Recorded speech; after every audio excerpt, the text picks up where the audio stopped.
Good. Well, time always goes so quickly during these sessions, so let's get started. Just a quick introduction on myself. I don't want to spend too much time on me, but just to give you some background, I'm a business consultant, but I have also a lot of fun being an academic. I'm a researcher in management learning, particularly with sustainability, and also I'm a lecturer, a teacher. I'm also a very passionate learner myself. So we have 4 amazing entrepreneurs here, and I can tell you just from my quick conversations with each of them that they all have really unique offerings and are disrupting each in their own way in a major way in terms of the whole industry, food industry, and also just in entrepreneurship, the innovation of entrepreneurship. So what I found most interesting when I was speaking to them just now was their stories about why they started this business. And if you're an entrepreneur yourself, or you've started any sort of business, you'll know that there's a business case to it, of course, but what actually drives you is another reason. And often it's that reason that pushes you through all the challenges that you come up against. So I wanted them to share with all of you why they started their business, both the professionally and the personal side. And so sitting here to my immediate left is Katerina, and she's got an amazing business and a combination of business partners. So Katerina, maybe we start with you. Tell us a little bit about what Sprout does and also about why you started it. Sure. So Sprout is a meal food delivery service for children. We make meals based on nutrition science. So what that means is that we marry the science plus the nutrition plus the chefs in our kitchen to create optimal meals that are ideal for children that are in development. So most of our meals are for children aged 10 and younger. And the reason we started this was I've been a career woman my whole life, and then all of a sudden I found myself with children at home. I'm very passionate about nutrition and just being healthy. But when it came to my children, I just really wasn't sure how to navigate that world. And it's not the kind of thing, as adults, we go take a blood test and we're like, oh, we're low on this vitamin, I should probably make up for it. With children, you don't really do that. And a lot of it is guesswork and, trying to find professionals that can help you. So when my business partner, who's a biochemist and a nutrition expert, approached me with this idea, I basically said, I'm in. I'm tired of navigating this world of finishing work at 7 p.m., rushing home, trying to create something healthy and feel that my children are taken care of in a way that was supporting our family. And the more we started talking to other parents out there, we realized that there really is a gap. Parents struggle not just with the convenience. Convenience is one thing. At the same time, you can go to the supermarket, pick up a pizza. But really about younger children, 10 and under, how do you make sure they're eating something solid? How do you make sure, they're eating something that's clean? And not just snacking all the time. And that's how the idea of Sprout was born, to create something with zero, antibiotics, zero cholesterol, clean food that comes from mostly veggies, legumes, and plant-based foods.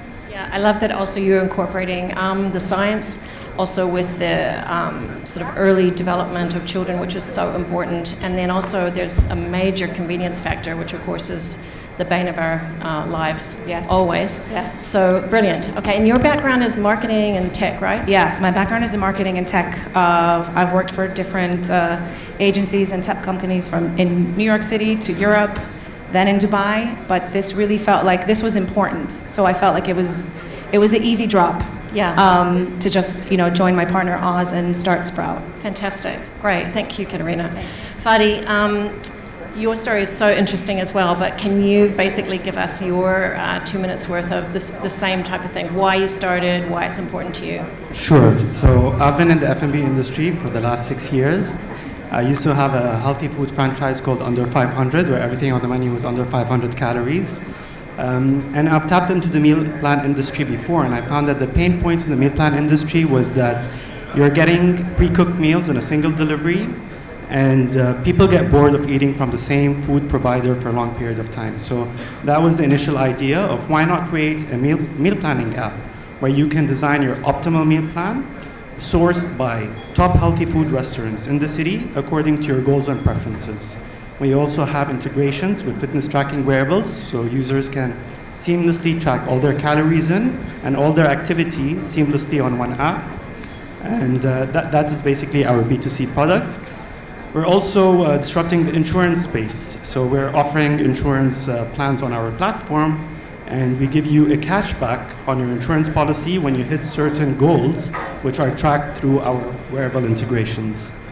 That's so interesting to me that you're actually tackling multiple dimensions of things that normally aren't put together.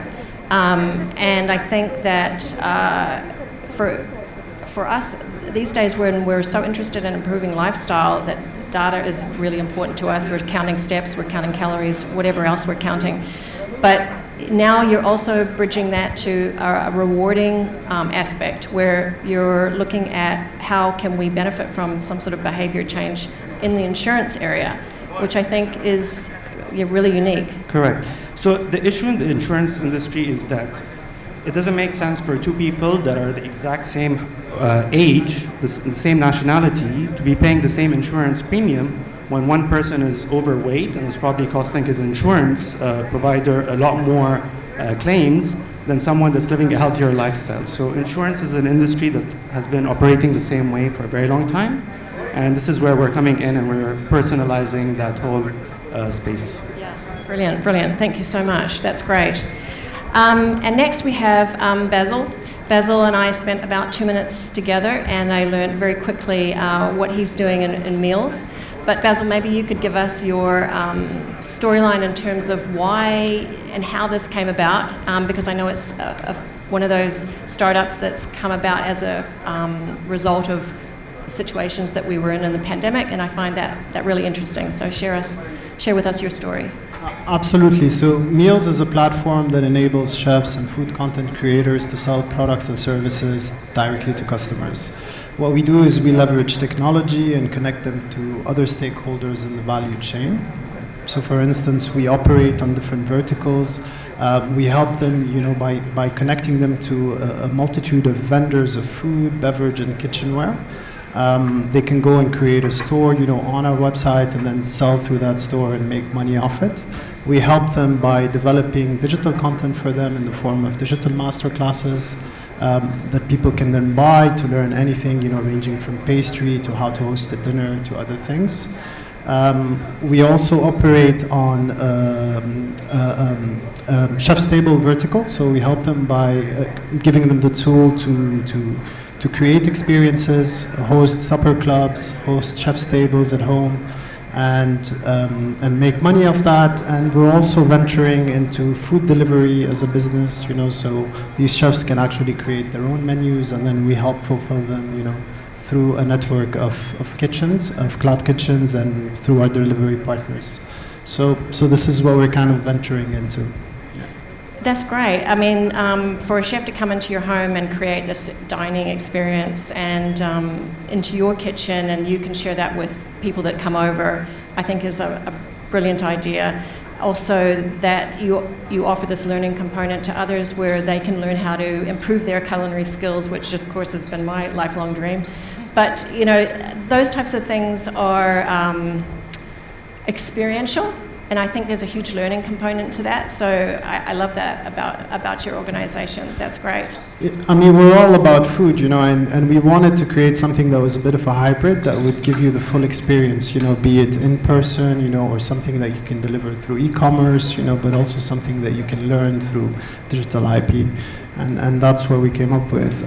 The whole idea came during the pandemic. We saw how a lot of people from the restaurant industry were struggling, and a lot of the chefs were also struggling as well. So that's where we sort of thought maybe there's something there, and we started developing, and we see more and more that there is a demand in the market of food content creators for something like this. People who have built their social media platforms and have no way to monetize them right now. What was your background leading up to this latest venture that gave you not only the ability and the competencies, obviously, but like what was the driver in your history that brought you to this point? So it's a combination of marketing, food consulting, and e-commerce. I've been in Dubai for about 10 years. The last corporate role that I was into was managing a food marketing consulting firm that offered very specific services, including here at Gulf Food. And after that, I decided that, okay, I want to do something that's for my own, something that I could really put my stamp on. And that's when I took my hand, and started trying, the startup route. Had a few projects that I worked in, they were mostly related to the kitchen. I kept going back to food and the kitchen because it's something that's really close to my heart. And then now we're here with Meelz. Yeah. Meelz includes I'm one of the co-founders, but I was keen on looking and finding people that were from the restaurant industry because I felt that I didn't have the background. And so the other partner in the business, Ahmed Saleh, is one of the very big restaurant operators here with a huge success, with 3 Fields very recently, very recognized restaurant. So yeah. Great, thank you. Sanket, last but not least, we were just talking before, you certainly have the common thread of food in your organisation, but you come from a completely different angle. And so I think you're probably at the beginning stage of the value chain in terms of what all these folks are doing. So maybe just give us the background story of how, not so much what, but how you came to start Nutrifresh. Okay, so Nutrifish is basically into hydroponics farming. So when I say hydroponics farming is nothing but a soilless culture in which we grow exotic vegetables and fruits.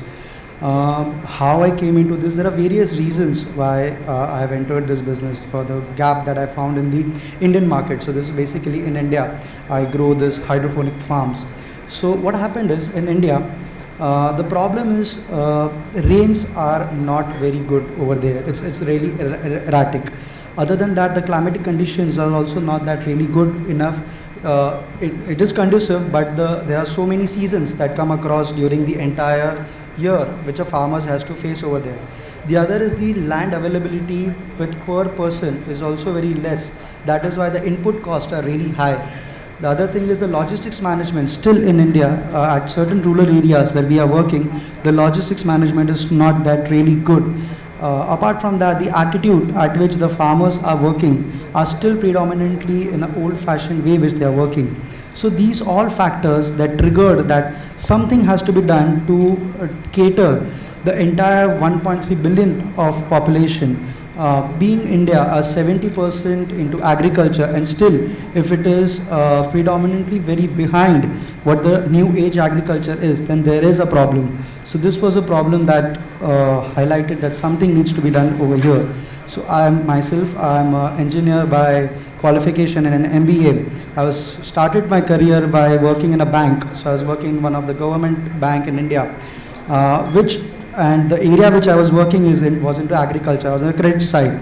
So I had to pay visits to various of these farms, various of these farm locations, and understand what their problem is and fund the entire proposal. That was my whole idea. This is where the idea struck me that there is something that needs to be changed, and this is where the connectivity started. I hail from Mumbai, Mumbai being one of the biggest metropolitan city that we have in India. I understand the quality of the food, the quality of vegetables that we get in the metropolitan cities and the quality which is produced at the farm rural locations are completely different. The location where I was working was just 150 kilometers away, and the radius or circle of 150 kilometers, if the quality degrades in such a fashion, then imagine going beyond 500 or 1000 kilometers. So that is the reason I entered into this field. Basic idea with my life was that I wanted to get into any of the businesses related to food, clothing and shelter. These are the basic necessities every person has. Any person entering into food, clothing and shelter will thrive their business no matter what. If there's a startup or a big time starlet company, anything into food, clothing, shelter will obviously go. So that is why I entered into hydroponic farms. So what do we do over here is, in this hydroponic farm, it's completely controlled environment. The producers are consistent in quality, consistent in quantity, and they're available around the year. So we supply these vegetables under the B2C model directly to the consumers in the a la carte way or in a salad box format also. So this is what we do over there. Another important aspect that we cover in the Nutrifish farms is the philanthropic side. You might be aware of the apathy side of what females are basically going through in Indian market. So to uplift them, to give them a confidence, 90% of our workforce is females. So we teach them, make them independent, make them confident that they can work something, they can do something and come out of the clutches of their household chorus and come and work on the farm and be independent.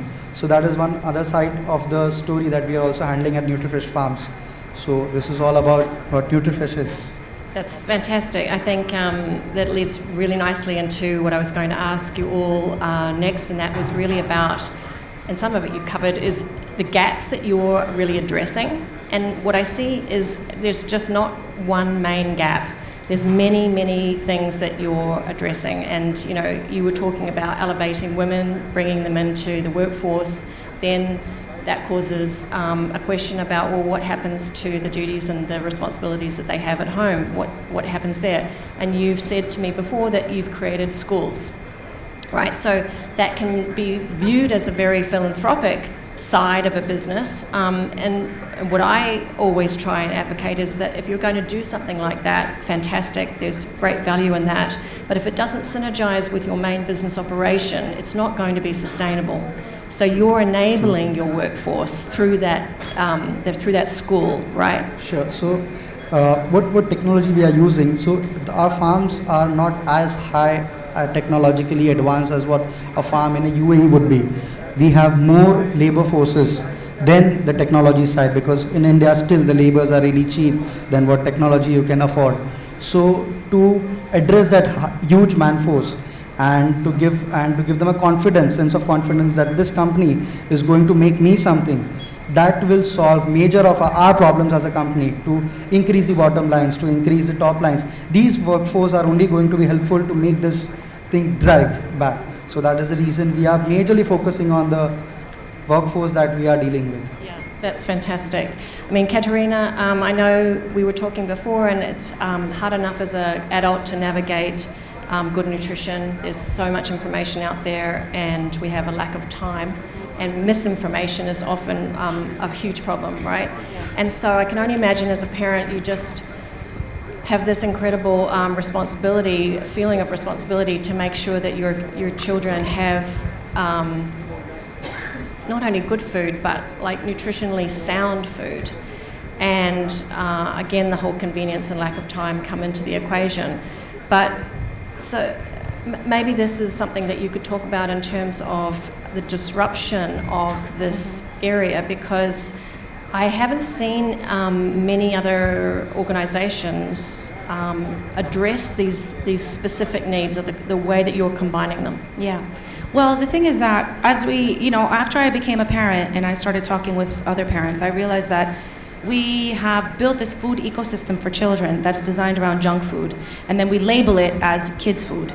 And that, in and of itself as a concept, is almost criminal. So we've defined certain foods that children they belong to them, like burgers and French fries and a pizza, and we're like, well, that's what kids eat. And then what we do is we're nurturing this to become their norm. And if a 2 and a 3 and a 5 and a 7-year-old, this is what they're eating every day, and this is what they define as their food, what is going to happen to these children when they become 20 and 30, right? And then basically you have all these other lifestyle diseases that they're going to be battling against. So we have to set the stage when they're younger. We have to change the palates of what they're eating. It cannot be that high-fat, high-salt diets. We have to, as with everything, there's a balance, obviously. But we're really trying to disrupt the whole kids' food menu and make other foods, especially plant-based whole foods, a lot more acceptable in their palates. I mean, we all have cells in our body. We all have cancer-causing cells, right? So you either feed those cells or you keep them dormant. You have to take care of your body, not just from working out, but where you start and setting that foundation at a young age is really going to define what happens to you in progression. It's so important. I mean, we all know how hard it is to cut out habits that we've started, Yes. right? And if you have the ability to influence that at that formative age, I think then the stage is set for a greater chance of success in so many ways. I mean, I can remember hating mushrooms when I was a kid, but but if maybe it was my mum's cooking, I don't know. But it could be just the fact that you're just trying to not only instill those good habits in kids, but also parents, right? Yeah, 'Cause they have a parents is tough the time. trickier one, I would say, because as you know, most parents are very conscious about picking the right school, picking the best math tutor, picking the best soccer team, and we're so conscious of these decisions that we make, and we put a lot of effort and a lot of research into it. And then when it comes to nutrition, we're like kids' food, you know? And it's really, I mean, a big part of that is educating parents that this is more important than their soccer club, I promise you, you know, because you need them to live a long and healthy life, and it's going to start now. And so a big part of it is educating parents, and the other part is getting children to change their palates. Like you said, you didn't like mushrooms when you were younger. You probably didn't like sushi when you were younger. I'm sure I can probably take you out for a good sushi right now and we'll be okay. So, you know. Sounds like a good idea. That's all about behavior change to me. And I mean, Fadi, your company also, I think, approaches that very interestingly in terms of the rewarding, the behavior that you're rewarding. So can you talk about how that's a real game changer actually, because not only are you providing added value with what you're offering, but you're also giving your customers the opportunity to extend that through the reward system. Sure. So we take a look at the person that buys the insurance plan, and we take a look at the data collected over their health journey. What's their activity? And then by the end of the year, when we see that the health claims from this person do not match or the data that we're collecting on their eating and activity, then we can go back to our insurance providers and negotiate better rates for these insurance policies. So we do it on a B2C level, direct to consumers, and we also offer the service for corporates. So you get rewarded if your lifestyle changes improve. Correct. On your insurance. Correct. So if you buy an insurance plan from our platform, you get up to 2 months cash back if you hit 20 days of goals out of the 30 day of the month. Right. And what is your feedback on that so far in terms of people's seeing the whole combination of things and services that you offer? What is their feedback in terms of that particular component of it? Are they receptive? Are they seeing how it fits in? For sure. So everybody wants to get healthier and everybody wants to make more money. So if we're offering you a solution that can get you healthy and get rewarded in cash, then this is perfect combination. Yeah. Perfect combination. Yeah. So Bassel, that is a little bit about a little bit leading into your area too, because I think we can either start with a really good relationship or a bad relationship with mushrooms or food, and you're really experiential in terms of the way that you're trying to connect to the experience of eating and dining, right? So that's a big part of where you're disrupting.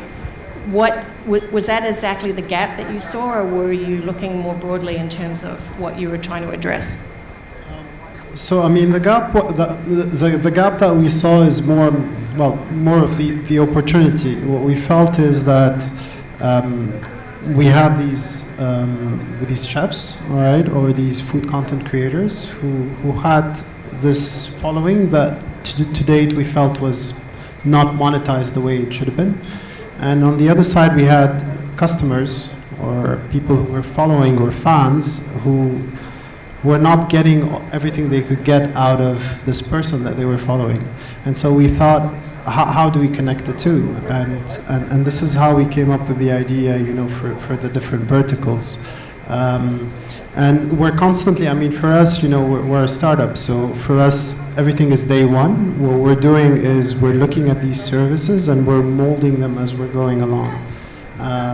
We're realizing what works, what doesn't, iterating, fixing, and then sometimes, even changing direction on some of the things. But what we found is that there is a loyal base of people, foodies, that really like the services that we offer, and that are constantly coming back which means that our lifetime value per customer is actually quite high.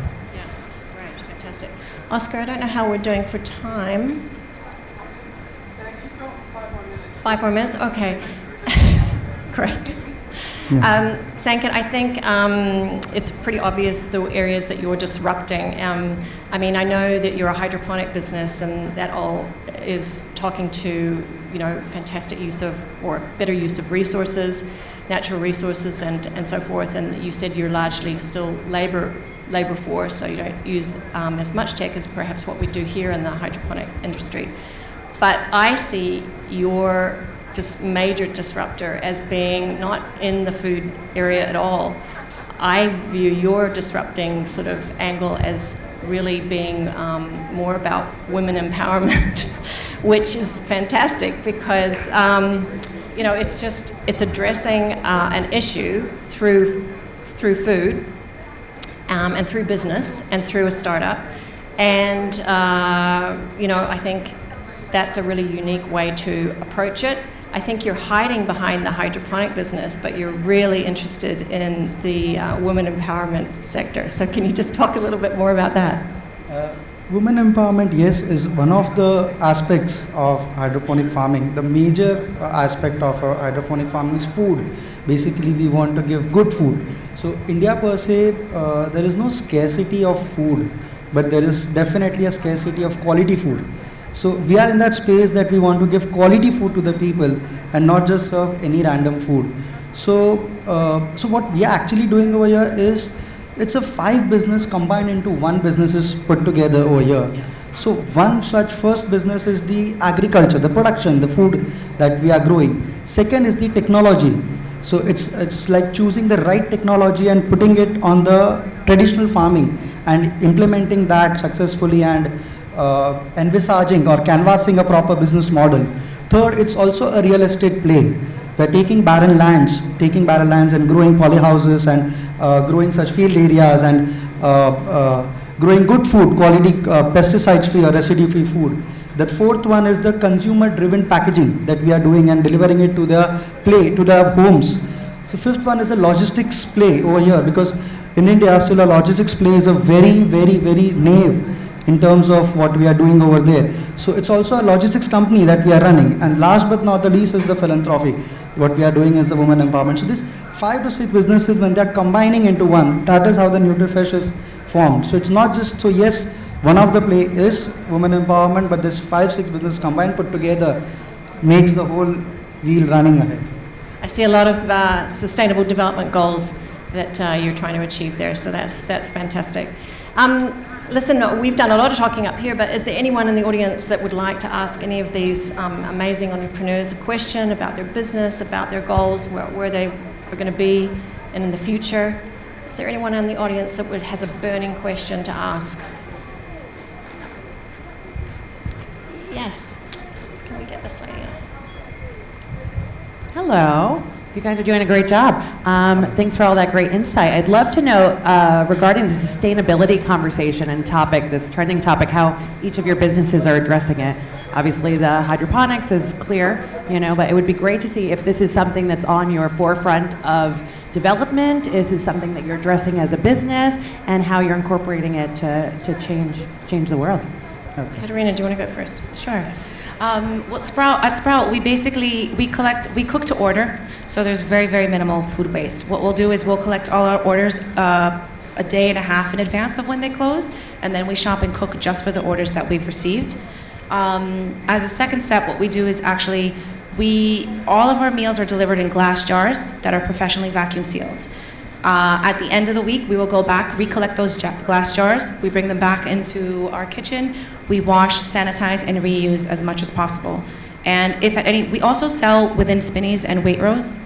So if there's a customer that has purchased some Sprout food and they're willing to, they want to return even just one glass jar, we actually will go out of our way, we bear that cost to go and collect the jar and reuse it. The problem with the on-demand food delivery businesses is that the restaurants, they get so many orders and they're peak hours and they're not prepared. So you always have wastage in restaurants. In our business model, we send all these orders at 10 p.m. at night to all our restaurant partners. So it's a zero waste policy. And all these orders are pre-scheduled in advance, and we're helping restaurants utilize their downtimes. I'm going to look like a bad guy here. From our side, I mean, we operate on demand as well, you know, so anything that we send out is based on a customer order, and we're trying to work, you know, with printers that produce, you know, materials that are, you know, eco-friendly to the environment as much as possible. But this is the extent of what we're doing at this stage. Yeah, no, it's very hard to be perfect, and we shouldn't just try and chastise or feel guilty about that. It's also what's behind trying to do better. And I think the misconception about sustainability and whatever that means to you is that actually sustainability is good business or doing business well. So if you can maximize scarce resources, if you can improve continually with packaging, if you can, you know, have zero waste in food, because essentially that's one of our biggest problems. If you can utilize underutilized workforces, that's all, in my book, sustainable. But is there something else, Sanket, that you wanted to add? Yeah, so nowadays we generally speak sustainable business, but then according to me, sustainability is not a milestone. It's an ongoing process. The moment you reach at one goal, you cannot say it's a sustainable business. You have to grow more. So it's like using less and achieving more is a sustainable business. So continuous improvement is a part of a sustainable business. So at Nutrifresh, what we majorly achieve is to minimize the wastages. So we have come down. So initially when we started, it was 30% foods were getting wasted, and we have came down to 3%, then coming down to go to 0%. Even after achieving this milestone, I will not be able to say my business is a sustainable business, because there are other problems that also we need to focus on, and that is how the business will become a sustainable business, a more profitable business. So it's a process and not a milestone to achieve to say it's a sustainable business. So that's what I think about sustainability all about is. Thank you. Well, that is the end of our session. Thank you so much to all four of you, particularly for accepting me as your last-minute moderator. And thank you to the audience for engaging with us, and stick around for our next session. Thank you. You were fantastic. Thank you so much.